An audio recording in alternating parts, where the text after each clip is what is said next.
second to chat with us? A few minutes. We got a podium ready for you.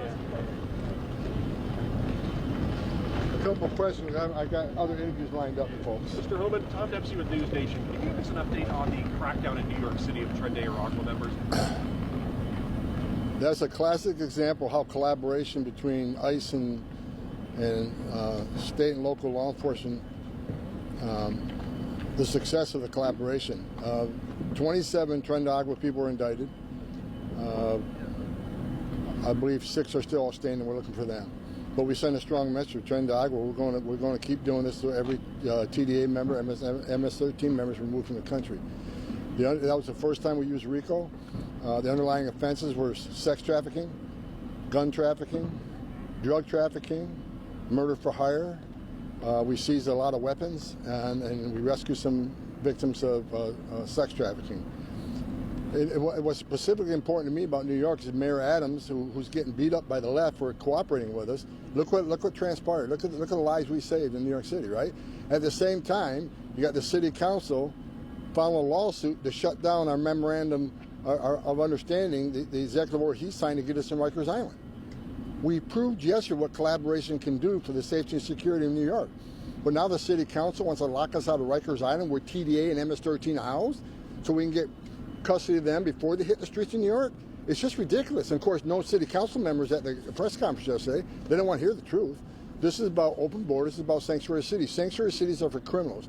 And I salute Mayor Adams for, writing that executive order to get us into Rikers Island. I think we'll win that case. I hope the judge who's going to hear that case saw the press conference yesterday and see the results of collaboration. Cops should be working with the cop. I never asked New York City NYPD to be an immigration officer. Ask them to help us be cops working with cops to remove public safety threats and national security threats and terrorists from the streets of New York and from Rikers Island when they're done with their sentences. That's exactly what we proved yesterday. Mr. Homan, are you tracking any case? What is your response to the judge accusing the administration of bad faith and willful non-compliance? Bad faith. We removed an MS-13 gang member, public safety threat, wife beater, designated terrorist from the United States. He's home. He's a citizen of El Salvador, a native El Salvador, who had due process, despite what you're hearing, been ordered removed by 2 separate immigration judges. The best that could happen for him, if he actually gave back to the United States, he would be detained and removed again, because he has an order of deportation.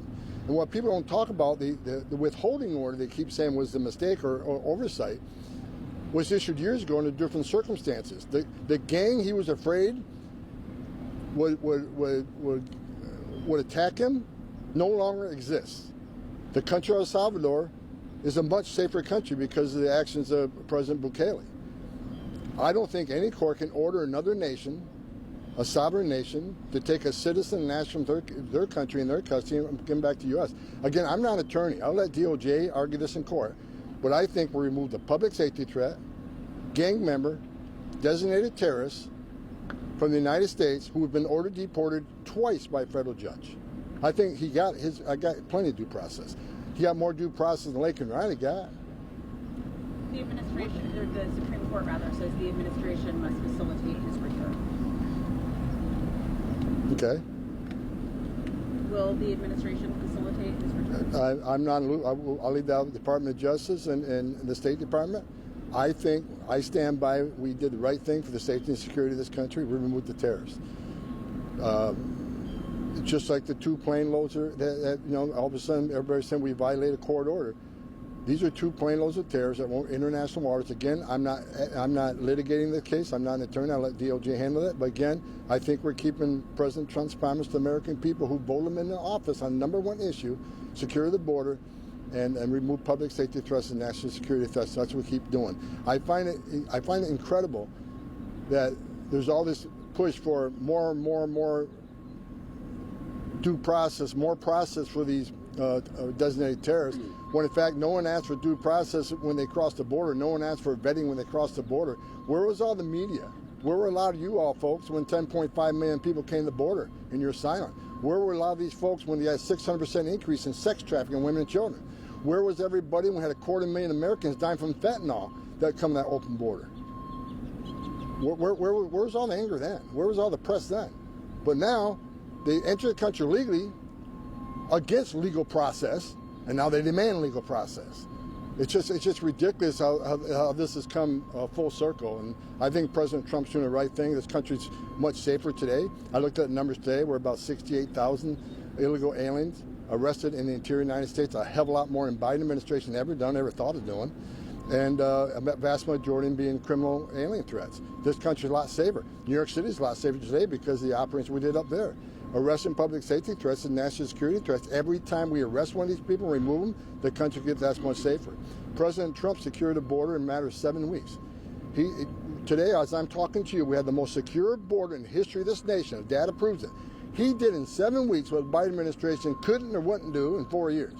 This president is keeping his promise to American people. I'm happy. I walk in here every day working for the greatest president of my lifetime because I spent over 40 years doing immigration enforcement and border security. We've never been where we're at right now. The most secure border in the history of this nation right now. Lives are being saved every day. Migrant lives under Joe Biden. Over 4,000 illegal aliens died making this journey to the United States. How is that humane? That's an historic record. And again, 250,000 Americans died from fentanyl. How is that humane? They want to say our administration is inhumane. We're not giving due process. We're saving lives by the thousands every day.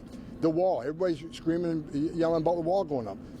Every place we built a border barrier, illegal immigration went down. Illegal drug flow went down. But you know what no one talks about? The wall saves lives. Women and children can't get over that wall. So that means they're going to a place where there's not a wall. And what's waiting on them? The men and women of the border patrol who's going to deal with those health issues and a humanitarian crisis. Walls save lives. The secure border saves lives. President Trump's saving thousands of lives every day by securing that border. And we're going to continue, despite what the district court says. Maybe we got to hold off on some of the deportation operations we're doing, but that's not going to stop us from seeking these people out, arresting them, and taking them off the streets of the United States while we wait for the courts to decide, about the Alien Enemies Act, these other things. We're going to keep doing what we're doing. We're going to arrest these public safety threats every single day, 24/7 across this country. That will not stop. Sir, can you tell us how many people have used CBP home to self-deport? I don't have that number right now.